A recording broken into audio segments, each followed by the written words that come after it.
we need to talk about the tragedy that is the downfall of Red Hood's base character design in mainline DC Comics. This incessant need to change his suit is emblematic of DC not really knowing what to do with his character post Under the Red Hood, or at least not having a clear direction that lasts a while. His base suit designs have been on the decline since the debut of Red Hood and the Outlaws Rebirth. Jason Todd's character arc, or practically lack thereof, has solidified him as the potential man of the Bat family, learning new lessons and attributes just for the next writer to come in and have him unlearn those same exact lessons. But hey, I know Jason Todd fans are going to be feasting for the next couple of years. DC's pumping out a brand new ongoing comic series written by an author who's never read a single comic with Jason Todd in it and is interpreting the character based on a friend who claims to be very familiar with the character. Oh. Like, right? Without taking into account his Robin suits, I'll sort of be going over the evolution of most of the base suits Jason Todd has worn as Red Hood, as well as some of the design choices seen in outside media. The first ever Jason Todd Red Hood suit debuted in the pages of Batman issue 635, published in December 2004, and was designed by Doug Menke for the Under the Hood story arc. The thing that almost everybody can appreciate about this suit is its simplicity. Writer Judd Winnick wanted Jason to have a minimal, streamlined design because the character would want to have good mobility. The motorcycle jacket served as a way for him to store some of his gear, for example. He would also rock a domino mask underneath the helmet. I honestly don't have any complaints about this suit. I'd imagine most people's introduction to Red Hood was the Under the Red Hood animated movie adaptation. Slight difference in the design with him rocking a brown colored jacket instead of black, but the base of the suit is pretty much kept intact. The next suit Jason wore appeared for only a few issues in Grant Morrison's Batman and Robin run, where Dick Grayson was Batman and Damian Wayne was his Robin. Red Hood served as a short-lived antagonist for the dynamic duo with a sidekick of his own named Scarlet, who was disfigured into looking like one of Professor Pig's Dolatrons, taking her under his wing for a brief period. This new design is more reminiscent of the original Red Hood persona donned by the Joker before he fell into the vat of chemicals. The new suit intentionally imitates the look and MO of Batman as a means of Jason trying to prove himself the better figure for Gotham. It looks better in certain drawings, but it's a suit I don't really care for all that much. The base of the suit and the emblem on the chest isn't incredibly appealing. It's been dubbed the Pillhead suit by the fandom. Now, the upgraded version of this suit debuted towards the end of Morrison's Batman and Robin run, right before the New 52 reboot. Pretty sure he only wore it for 2 issues. The head looks more like a traditional helmet, and Jason actually wears a leather jacket again. I rock with the side gun holsters and the overall simplicity of the base design. The chest logo could use some work, but the suit's not too shabby. But not too shabby at all. Now we're starting to get into the sexy territory. The New 52 reboot brought forth a brand new costume for Red Hood, first seen in the debut issue of Red Hood and the Outlaws, a team consisting of Red Hood, Starfire, and Arsenal. This would essentially be the pseudo prototype for what would eventually be my favorite Red Hood suit. Big red bat symbol on this chest, light brown jacket, a more traditional red helmet. This era also had Jason become more associated with the Bat family. However, there is one fatal flaw that almost ruins the entire suit for me. Whose idea was it to give this nigga lips imprinted on the helmet? Look at this, bro. It's so ugly. Minus 20 points off the gradebook. Complete nonsense. This wouldn't be the only suit Jason would put on during the New 52 era. The Red Hood Arsenal series gave us a new design that didn't last long. I honestly don't even know why this suit exists. It's literally just a downgraded version of the standard New 52 look. At least the helmet got rid of the stupid imprinted lips, so that's a plus. I honestly think green was a horrendous color choice for the pants. It kind of brings the suit down in my opinion. Don't really care too much for the design concept of having a sleeveless hoodie on top of the suit. Not my cup of tea. Thankfully he didn't wear the suit for that long, as he would revert back to his original New 52 look before DC Rebirth, and only wore the Red Hood Arsenal outfit for the first 6 issues of that series and for the first 6 issues of Batman and Robin Eternal. The DC Rebirth relaunch initiative not only published a second ongoing Red Hood and the Outlaw series, this time featuring a lineup with Artemis and Bizarro instead of Arsenal and Starfire, but it also gave Jason a slight costume change. Oh, it's beautiful.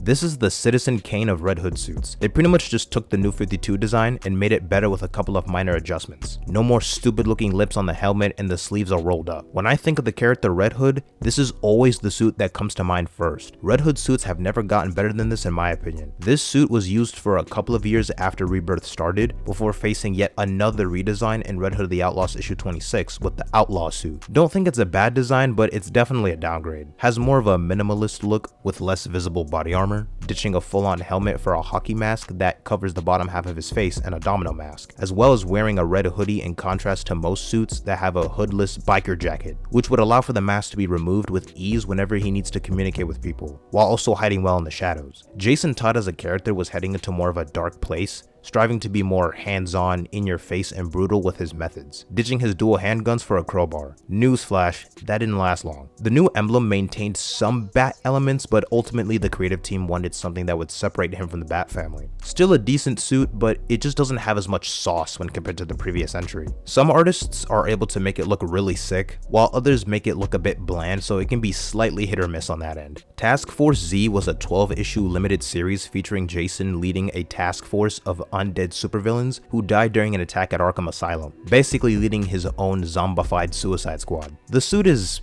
fine, I guess.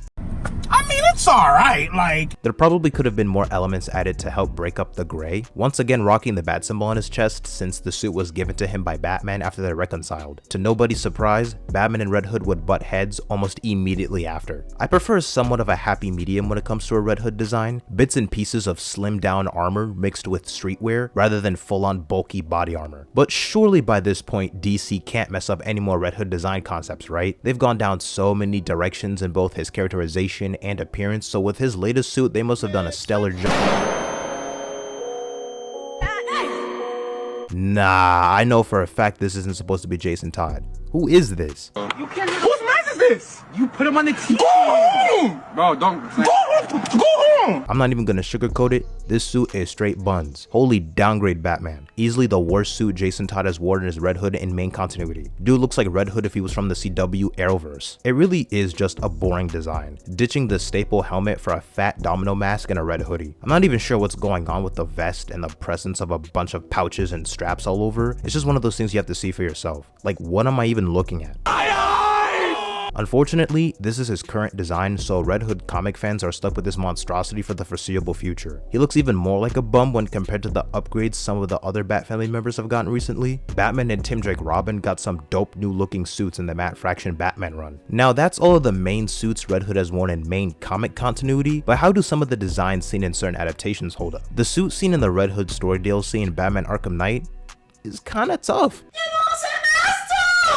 I think it incorporates white in a way that I actually like. I've always had sort of a soft spot for this look. The jacket, especially with the insignia on the back. Come on now, dawg.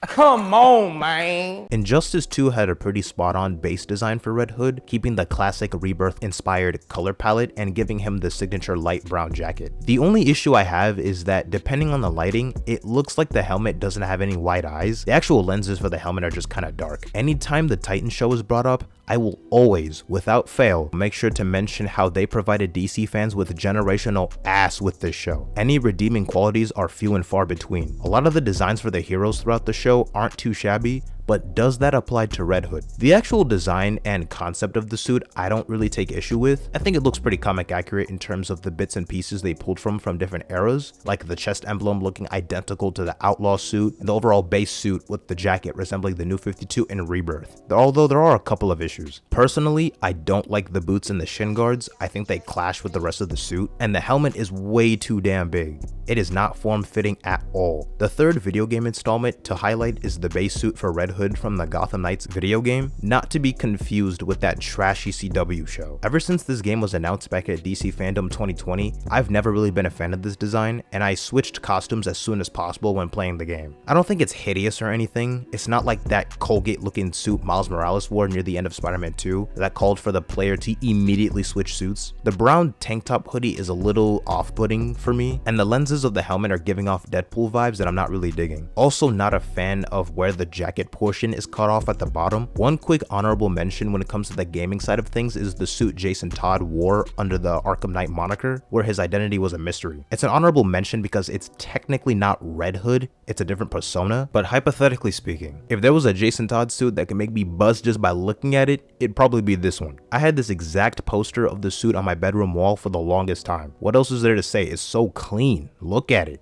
Yeah, my nigga. Look at the fucking drip, man. Hold on, B. Hold on, yeah. Look at the fucking drip. My son got the Denver Nugget jeans. Is you fucking shit? Red Hood has probably undergone more experimentation with his aesthetic than any other Bat family character besides Batman. Many different looks have represented different eras or mental states of the character, but it's a shame how mainstream comics Jason has lost the sauce completely, both in how he looks and how he's been written for the past handful of years. Might have forgotten to mention a couple of suits, but I think you get the point. DC should have honestly had the Rebirth suit with the rolled up sleeves be the default look for Red Hood from that point onward, like what they've had for Nightwing for the longest time in his classic black and blue look. Will Jason Todd finally stop being the most chopped out of the Bat kids? Only time will tell.